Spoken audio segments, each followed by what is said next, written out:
Hey everybody, welcome back to 8 Byte.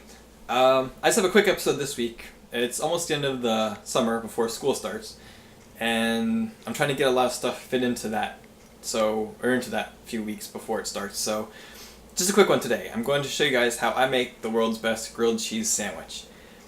I was playing around years ago. I want to make a grilled cheese, so I looked in the fridge and found different cheeses, and I'm going to show you guys what my secret ingredient is shortly. But ever since then, I feel I make the world's best grilled cheese sandwich. So I'm just going to do that for this week. So without further ado, let's get started. Okay, so for my grilled cheese sandwich, I like to use a Italian or white bread. You can use whatever you like, of course. This is all preferential, but this is my go-to bread. It's nice and soft and squishy, but when you cook it up, it has a nice crispness that goes well with the melted cheese. And for my cheese, I like to use Colby Jack. It's just great flavor, melts great. So slice Colby Jack, and of course you need butter for the bread. And my secret ingredient that I love to use in my grilled cheese sandwiches is cream cheese. A little bit of this on the bread adds a nice extra gooiness, and it adds a nice extra cheese flavor, but it's not a strong flavor, just kind of blends beautifully with the rest of the ingredients. So this is all that I use for my world's best grilled cheese sandwich. So the first step is to butter your bread. And I like to do just a thin coat, but I like to go from edge to edge of the crust. So you just want to spread a nice even layer of butter across the whole surface of one slice of bread to start. And that should be good. And then for this next step, I like to do the cream cheese next. So take this piece off, and as that's the outside and that's the outside, I will flip this way, stack that one on top so the butter part goes on where the butter's going to be. And then I like to do the same thing with the cream cheese. Put a nice even layer across the surface of the bread here with cream cheese. You can use regular block cream cheese. I just use the whip because it's easier to spread.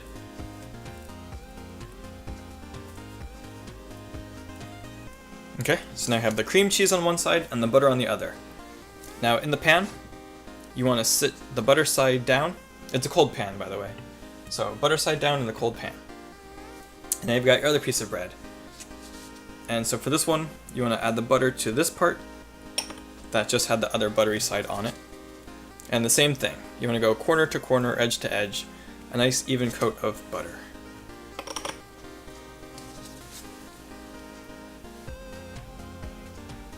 And it helps if the butter's at room temperature, so that way it spreads easier. This has been out for a little while, so it's a little easier to spread, but not great.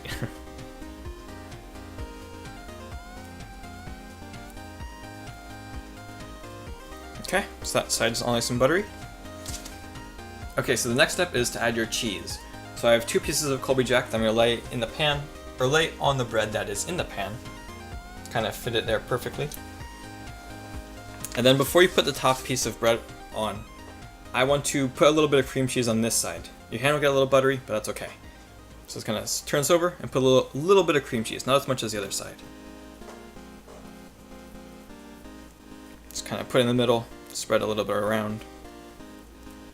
Just kind of act like glue for the flipping of the grilled cheese. There we go. So now a little bit of cream cheese, and that side's gonna go down in the pan.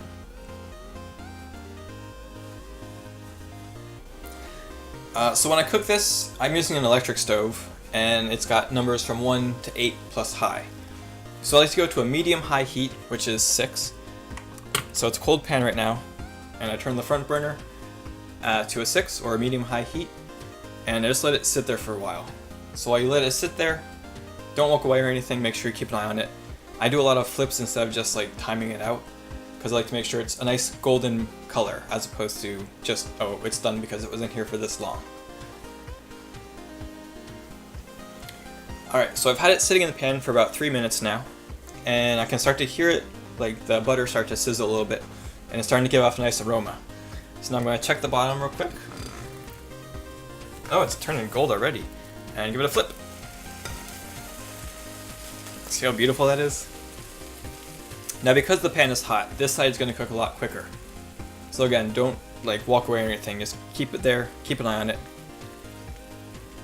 Check it somewhat periodically, but just kind of let it cook and golden up just like that side did.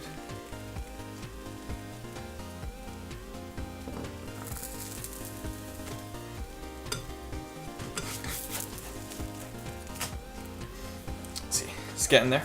Just keep flipping it now. Once both sides look pretty good, you just want to keep flipping it until it gets to a your color of likeness or your crispness. But you want to make sure the cheese is melted too, so just kind of keep flipping it back and forth, back and forth. Oh, it's smelling so good right now.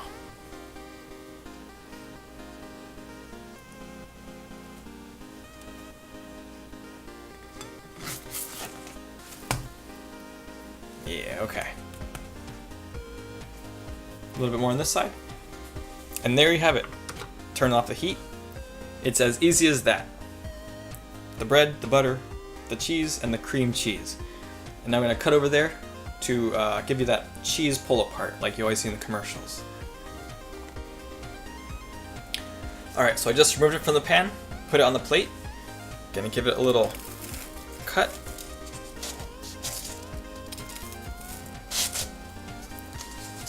And do the gooiness.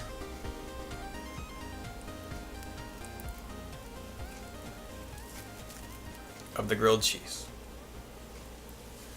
And there you have it. That's how I make the world's best grilled cheese sandwich. Now the fun part, eating it. So there you have it, guys. That's how I make the world's best grilled cheese sandwich. Just a quick little episode this week, but a delicious one. So, until next time, I will see you guys later.